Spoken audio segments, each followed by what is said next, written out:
Hello everyone, welcome to my online classroom channel. और आज इस वीडियो में हम स्टार्ट करने वाले हैं क्लास 11 की, जो सेकंड बुक है आपकी पॉलिटिकल थ्योरी। इसका जो चैप्टर 4 है सोशल जस्टिस। ठीक है, तो देखिए आज हम समझेंगे थोड़ा सा इंट्रोडक्शन की वास्तव में सोशल जस्टिस क्या होता है। तो एक ओवरव्यू पूरा का पूरा जो फर्स्ट पेज में आपका ओवरव्यू दिया हुआ है, एक अवलोकन कर लेते हैं कि क्या एक ट्रू मीनिंग हो सकती है जस्टिस की। तो देखिए जिस तरह से हमने कई बार देखिए जो लव है उसका मीनिंग हमने कई बार समझा है। और इसको देखिए जो करेक्ट मीनिंग होती है लव की, उसकी कोई करेक्ट डेफिनेशन नहीं दे सकता है इसका कोई, क्योंकि इसके डिफरेंट शेड्स होते हैं, डिफरेंट डिफरेंट तरह का लव होता है। हर कोई अपनी तरह उसको परिभाषित करता है, हर कोई अपनी तरह डिफिनेशन देता है।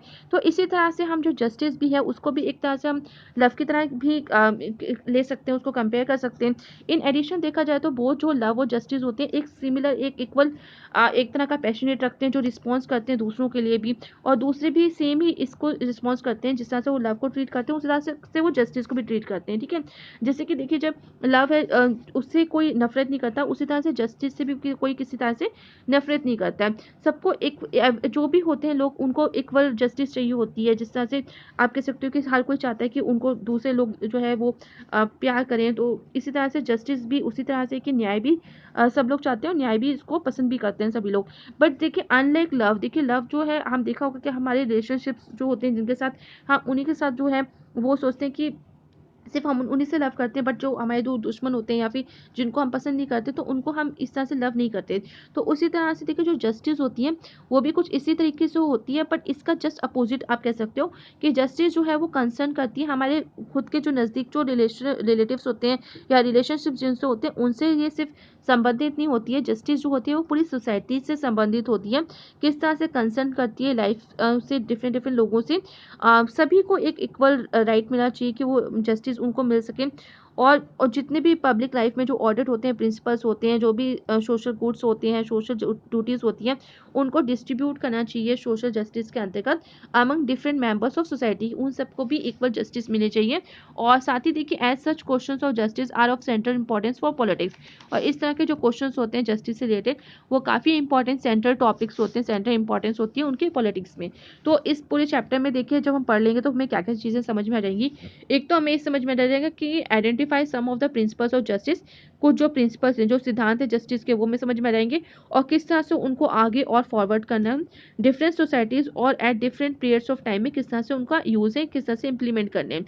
इसके साथ ही हम समझ जाएंगे डिस्ट्रीब्यूटिव जस्टिस का क्या मतलब होता है।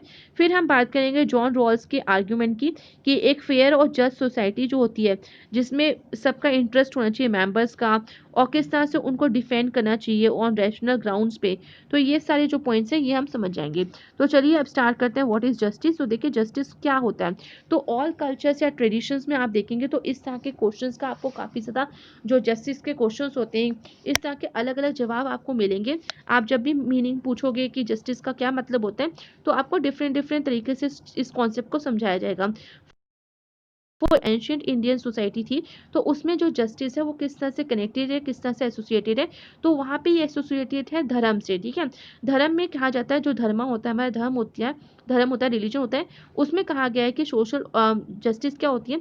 तो एक मेंटेनिंग, ठीक है, अगर आप अपने धर्म को मेंटेन कर रहे हो, एक जस्ट सोशल ऑर्डर क्रिएट कर रहे हो जिसमें लोगों को समान अधिकार है, आप समान प्रति तरीके से उनको न्याय प्रदान कर रहे हो, तो ये जो है राजा का प्राइमरी ड्यूटी होती है। ठीक है, क्योंकि पहले के टाइम में राजा ही लोग जो थे वो शासन करते थे। तो अगर वो एक प्रॉपर धर्म को मेंटेन करके रख रहे हैं अपने अपने कंट्री में, अपने देश में, तो एक तरह से ये उनके लिए जो है वो जस्टिस का मीनिंग होता था। इसी तरह से देखिए चाइना में जो कॉन्फ्यूशियस था, उस फेमस फिलोसफर, उसने आर्ग्यू किया था, उसने बताया था कि king should maintain justice by punishing wrong doers and rewarding the virtues. उनका कहना था कि किसी भी समाज में जो राजा होता है वो तभी जस्टिस को मेंटेन कर सकता है जब वो जो कोई इंसान जो गलत काम करता है उनको पनिशमेंट दे, और जो लोग अच्छे काम करते हैं उनको उपहार दे, उनको सम्मान दे। तो इसके बाद देखिए इन्होंने अपने अकॉर्डिंग बताया सोशल जस्टिस का मतलब। इसके बाद देखिए 4th सेंचुरी बीसी में, before the birth of the Christ, Athens में, जो कि ग्रीस कंट्री में। तो यहाँ पे जो प्लेटो है उसने डिस्कस किया था issue of justice in his book. इस बुक में उन्होंने रिपब्लिक बुक में द रिपब्लिक में उन्होंने कुछ पॉइंट्स बताए हैं सोशल जस्टिस को लेके। तो एक काफ़ी इन्होंने अपनी किताब में एक लॉन्ग डायलॉग के द्वारा जो अपने प्रीवियस चैप्टर में भी थोड़ा कंटेंट इससे रिलेटेड पढ़ा है, तो इन्होंने इस किताब में सुकरात और उसके फ्रेंड्स ग्लूकोन और एडिमेंटिस के बीच जो डिस्कशन हुआ था जस्टिस को लेके उसको दर्शाया। तो प्लेटो ने यहाँ पे बताया कि why should we concern about justice, कि हमें क्यों इतना सोचना चाहिए जस्टिस से, क्यों हमें क्या लेना देना जस्टिस से। तो ये बताया था। तो यंग पीपल जो थे उन्होंने सुकरात से पूछा था कि why we should be just, कि हमें क्यों न्याय देना चाहिए, क्यों न्याय के प्रति इतना सम्मान या सोचना चाहिए। तो कि हमें सबको न्याय मिलना चाहिए। तो they observe that people who were unjust seem to be much better off than those who were just. तो उन्होंने ये पूरा एक्सप्लेन किया था कि आपने देखा होगा सोसाइटी में जो लोग आपने देखा होगा जो भ्रष्ट होते हैं, करप्टेड होते हैं और जो जस्टिस ने को फॉलो नहीं करते हैं वो ज़्यादा तरक्की कर जाते हैं। इवन जो लोग ईमानदार होते हैं और तो इस तरह के जो लोग होते हैं जो कि अपने टैक्सेस को नहीं पे करते हैं, किसी तरह के रूल्स रेगुलेशंस को फॉलो नहीं करते हैं, हमेशा झूठ बोलते हैं, ईमानदार नहीं होते, करप्टेड होते हैं, तो वो काफ़ी ज़्यादा तरक्की कर जाते हैं किसके कंपैरिजन में, जो और सक्सेस भी हो जाते हैं उन लोगों के कंपैरिजन में जो हमेशा सच बोलते हैं और हमेशा न्यायवादी होते हैं, हमेशा न्याय को ध्यान में रख के ही काम करते हैं। तो if one were smart enough to avoid being caught then it would seem that being unjust is better than being just.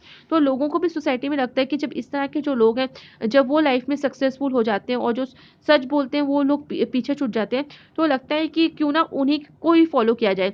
But देखिए जब इस तरह के लोगों को फॉलो किया जाएगा तो क्या होगा हमारी सोसाइटी में, कि कोई भी इंसान जो है वो सच बोला नहीं करेगा, कोई भी जस्टिस को नहीं फॉलो किया करेगा। तो इस तरह की जो चीज़ें होती हैं वो सुनने में तो ठीक लगती है बट प्रैक्टिकली ये इतना काम नहीं करती हैं। तो सुकरात ने ये भी रिमाइंड कराया था इन यंग पीपल को कि जेट अगर मान लीजिए सोसाइटी में हर कोई अनजस्ट हो गया, ठीक है, कोई भी न्याय के पथ पे नहीं चलेगा, पाथ पे, तो किस तरह की प्रॉब्लम होगी। If everyone manipulated rules to suit their own interest, कि हर कोई अपनी मर्जी से रूल करना स्टार्ट कर दे, तो क्या होगा सोसाइटी में एक तरह के जो आप कह सकते हो इनजस्टिस हो जाएगी। और इससे क्या होगा कि जो कोई भी सिक्योर नहीं रह सकता, कोई इससे दूसरों को हार्म ज़रूर पहुँचेगा, नुकसान ज़रूर पहुँचेगा। तो अगर आप लॉन्ग टर्म इंटरेस्ट की तरह इस चीज़ को देख रहे हो तो वो सही नहीं है। तो लॉन्ग टर्म इंटरेस्ट के लिए बहुत ज़रूरी है कि सोसाइटी में सारे लोग जो भी कानून बनते हैं उनको फॉलो करें और जस्टिस के पाथ पे चलें। तो सुकरात ने ये भी क्लेरिफाई किया था कि हमें बहुत ज़रूरत है समझने की जो जस्टिस है वो क्या है, किस तरह से ये इम्पोर्टेंस रखती है। तो ही एक्सप्लेन उन्होंने एक्सप्लेन भी किया था कि जस्टिस जो है does not only mean doing good to our friends and harm to our enemies. तो जस्टिस का ये मतलब नहीं है कि सिर्फ अपने अच्छे दोस्तों को आप उनके लिए तो अच्छा सोचो और जो आपके थोड़े दुश्मन है आपकी नहीं बनती तो उनके लिए आप सोचो कि किस तरह से उनको नुकसान पहुंचाया जाए। तो जस्टिस का ये कभी कोई मतलब नहीं होता है। और परसुइंग आर ओन इंटरेस्ट, और साथ ही ये भी नहीं है जस्टिस का मतलब कि सिर्फ हम अपने फायदे के बारे में सोचें और दूसरे के नुकसान के बारे में सोचें। तो जस्टिस इन्वॉल्व, तो जस्टिस क्या है, तो justice involve the wellbeing of all people. तो ये लाइन मार्क कर लीजिए कि जस्टिस का क्या मतलब है, कि इसका मतलब है कि सभी लोगों की भलाई हो, ठीक है, आपके द्वारा जो भी काम हो वो सबकी भलाई के लिए हो। जैसे कि डॉक्टर का देखिए फॉर एग्जांपल दिया गया है, जस्ट अ डॉक्टर, अगर डॉक्टर देखा होगा आपने तो उनका हमेशा वो कंसर्न करते हैं कि जो उनके जितने पेशेंट्स हैं वो सबकी भलाई चाहते हैं। सिमिलरली इसी तरह से जो रूलर होता है या जो एक जस्ट गवर्नमेंट होती है उसका भी यही कंसर्न होना चाहिए कि वो वेलबिंग ऑफ द पीपल, की सब लोगों की भलाई के बारे में सोचे, ना कि सिर्फ कुछ लोगों या अपने रिश्तेदारों की भलाई के लिए। क्योंकि जब इस तरह की चीज़ें सोची जाती हैं तभी उसको हम एक सोशल जस्टिस कह सकते हैं कि वो कंसर्न होती है सब लोगों की भलाई से। Ensuring the wellbeing of the people includes giving each person his due. तो इसके लिए देखिए इंश्योर करना कि हर एक पीपल को कि किस तरह से उसको आप इंश्योर कर सकते हो कि वेलबिंग ऑफ द पीपल, इसके लिए ये भी ज़रूरी है कि हर कोई अपना जो ड्यू है, जो टैक्स है वो भी पे करे। आइडिया देखिए नेक्स्ट पैरा में, the idea that justice involves giving each person his due continues to be an important part of our present day understanding of justice. तो देखिए हर जो पर्सन है अपना जब टैक्स देगा और इस प्रोसेस को कंटिन्यू भी करेगा तो ये भी हमारे लिए काफ़ी कुछ इंपॉर्टेंट पार्ट है समझने के लिए जस्टिस को। तो however our understanding of what is due to a person has change from the time of Plato, ठीक है। तो हमने ये भी चीज़ देखी है, समझने वाली बात भी है कि किस तरह से जो पर्सन का जो पूरा ड्यू वाला जो चीज़ें हैं किस तरह से चेंज हुई है फ्रॉम टाइम ऑफ प्लेटो से, ठीक है। तो today our understanding of what is just is closely linked to our understanding of what is due to each person as a human being. तो इस तरह से आज जो हम जस्टिस का मतलब समझ सकते हैं और वो रिलेटेड टू पर्टिकुलर पर्सन हो सकता है ह्यूमन बीइंग से। सो अकॉर्डिंग टू द जैसे जर्मन फिलोसफर इमैनुअल कांट, इन्होंने बोला था कि जो ह्यूमन बीइंग्स हैं वो पोजेसेस डिग्निटी, कि हर एक ह्यूमन बीइंग की अपनी खुद की एक सम्मान होता है, डिग्निटी होती है, ठीक है। If all person are granted dignity, अगर आप हर एक पर्सन को डिग्निटी प्रदान कर दोगे, उसका सम्मान दे दोगे, तो क्या होगा, तो that is due to each of them is that they have the opportunity to develop their talents and pursue their chosen goals. तो इसके साथ वो एक सब लोग क्या करेंगे, जितने भी ये जो पर्सन्स होंगे जिनको अपनी डिग्निटी मिल जाएगी, तो वो उनको एक अपॉर्चुनिटी मिल जाएगी, ठीक है। अपॉर्चुनिटी किस चीज़ की मिल जाएगी, जिसमें वो डेवलप कर सकते हैं अपने टैलेंट्स को और साथ ही परस्यू कर सकते हैं चूजन गोल्स, कि जो भी उनके लाइफ का गोल है, जो भी वो लाइफ में चाहते हैं उसको वो फॉलो कर सकते हैं, उस प्रोफेशन को अडॉप्ट कर सकते हैं, ठीक है। परस्यू मतलब होता है कि टू फॉलो और to adopt any religion, any kind of occupation of their own choice, ठीक है। तो जिस तरह के भी लाइफ में उनके गोल है उसको वो फॉलो कर सकते हैं, उस करियर को चूज कर सकते हैं। तो justice requires that we give due and equal consideration to all individuals. तो जस्टिस में रिक्वायर है कि हम इस सब के प्रति, ठीक है, हर एक इंडिविजुअल्स के प्रति इक्वल कंसिडरेशन दें, इक्वल ध्यान दें। तो आई होप यहाँ तक आपको क्लियर हो। तो देखिए, जिस तरह से जो डॉक्टर्स होते हैं वो अपने सारे पेशेंट्स की एक जैसी भलाई चाहते हैं और एक साथ ही उनकी सेवा करते हैं, उसी तरह से देखिए एक जो जस्ट जो रूलर होना चाहिए, जो भी किसी सरकार का समझिए, कहीं भी किसी देश का जो रूलर होता है, वो भी एक न्यायपूर्ण तरीके से अगर गवर्नमेंट को चलाता है, अगर न्यायपूर्ण तरीके से हर काम करता है, तो वो कैसे होगा, वो भी लोगों की भलाई के लिए ही काम करेगा। तो किसी सिर्फ अपने रिश्तेदारों पर ध्यान ना देके, बल्कि सभी को एक इक्वल ट्रीटमेंट देना ही एक कह सकते हो आपकी जस्ट रूलर और जस्ट गवर्नमेंट का काम होता है। इसके बाद ही देखिए, इंश्योर ये भी करना कि लोगों की भलाई के साथ साथ कि लोगों को क्या उनके हर जो ड्यू है, ड्यू मतलब जो भी वो चाहते हैं अपनी ज़िंदगी में, जो उनके अधिकार हैं, क्या वो उनको प्राप्त हो रहे हैं कि नहीं हो रहे हैं।